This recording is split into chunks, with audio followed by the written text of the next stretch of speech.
did you all choose this topic? Because it is a current event that helps us review on the benefits and the disadvantages that IR brings about to Singapore in the international arena.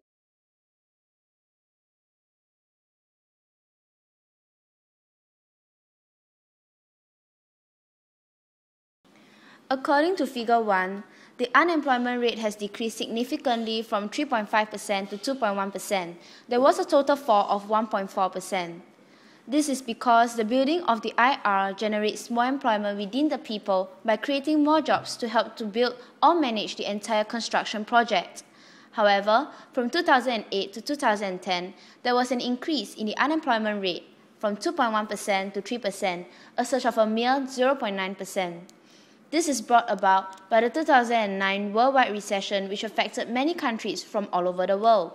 However, Singapore was not as badly affected because of our small K value as well as new upcoming projects such as the IR that help to sustain our employment rate. There is a general and overall decrease in the unemployment rate from 3.5% to 3% in 2005 to 2010. Hence, from here, it is evident that the IR allows more people to be employed. Hey, Bosheng, I have no money and I need a job. How to find a job? Oh, I heard there's this IR that created 5,000 jobs. Maybe you can try to apply it. Yeah, I'll try. What is this? I got a job! Yay! From Figure 2, it can be seen that when AS increases from ASO to AS1, while AD remains ceteris paribus, the real national income increases from YO to Y1, while the price falls from PO to P1. From the graph, it shows that when productive capacity increases, people's income rise and there will be a fall in prices. The rise in income will eventually lead to economic growth, which is one of the main macroeconomic goals of countries.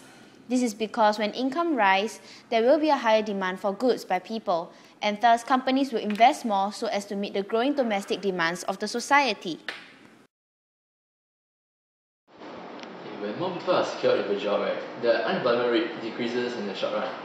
Hence, when more people are being unemployed, it also means that we have a bigger and more stable workforce as we have a stronger manpower and work capacity. Hence, with more people in the Singapore workforce, more goods will then be produced.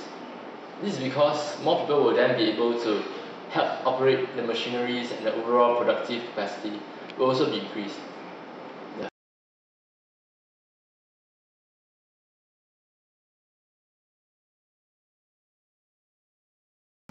Here's your pay for the month. Good job. Thank you, thank you.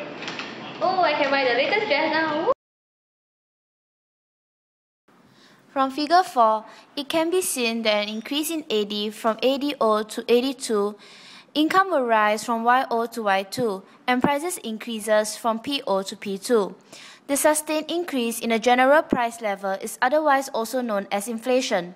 If there is a sustained increase in the demand of goods in which companies fail to meet, Singapore will face inflation in the long run.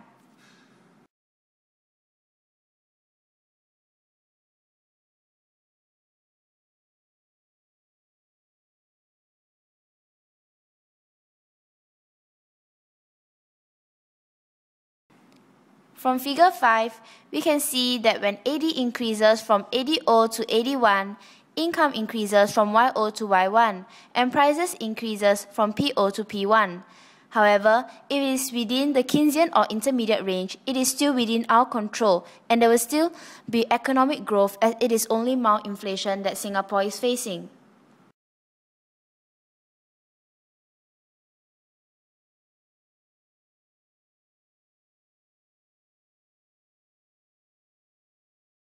With this project, I'm going to be super rich. If I win this, I can expand my business overseas. With this project, I'll be able to gain more reputation and status for my company. I'm going to lower the cost of production to make sure I win this.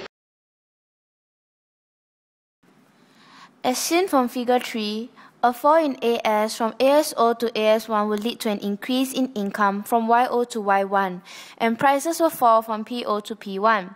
Thus, it also helps Singapore to lower its price, and it helps us to meet another macroeconomic goal, which is to minimize and lower inflation.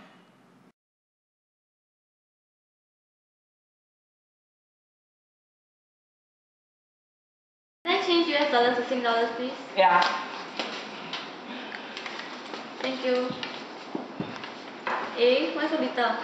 Because the Sing dollar has been appreciated, therefore our currency has become stronger. Of course, we'll have lesser lah. If not, then I'll lose my profit. Understand? And by the way, the exchange rate now is 1.2 Sing dollars to US $1.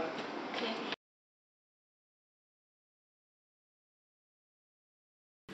The demand for Sing dollar in the exchange rate will be on the whole increase from D0 to D1 with the opening of the integrated resort, which can be seen in figure 6.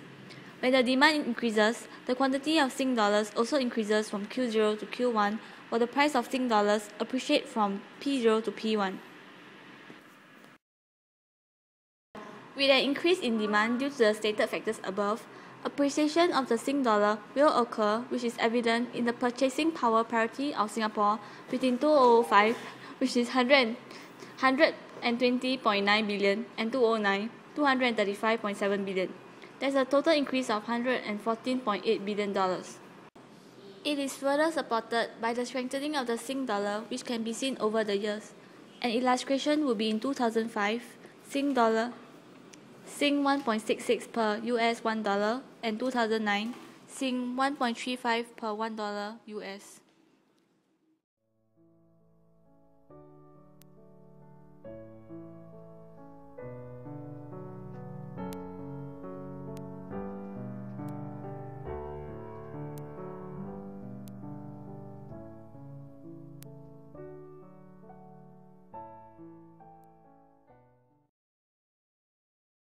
This is illustrated in figure 8, which shows how an increase in aggregate demand from AD0 to AD1 can lead to an increase in gross domestic product Y0 to Y1.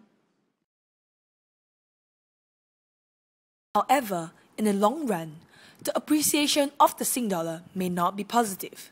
As the Sing dollar keeps escalating, our exports value will be more expensive in the view of others in other countries. Hence, demand for exports will start to decline, decreasing our gross domestic product in the long run. Figure 9 shows how a decrease in aggregate demand from AD0 to AD1 for exports led to a decrease in the real national income from Y0 to Y1 of the country.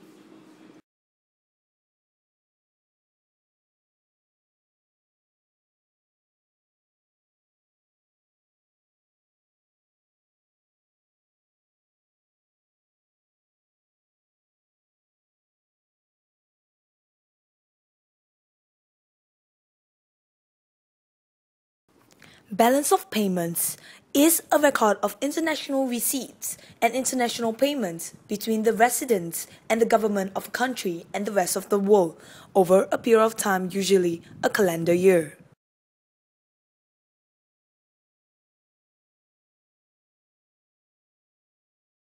Given that the value of the Sing dollar appreciates, the value of imports will be cheaper.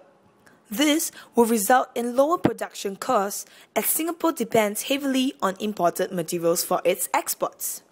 The IR allows Singaporeans to have an increase in the overall general income. This leads to higher demand for primary goods, which helps to manufacture our exports. Therefore, our domestic income level increases as the volume of exports increases. And with the export earning increasing in the future, it will lead to a surplus of balance of payments.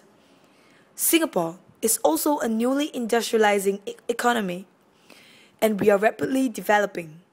With the emergence of the IR, we were able to attract many investors in our country, thus leading to net capital inflow, which leads to a capital account surplus.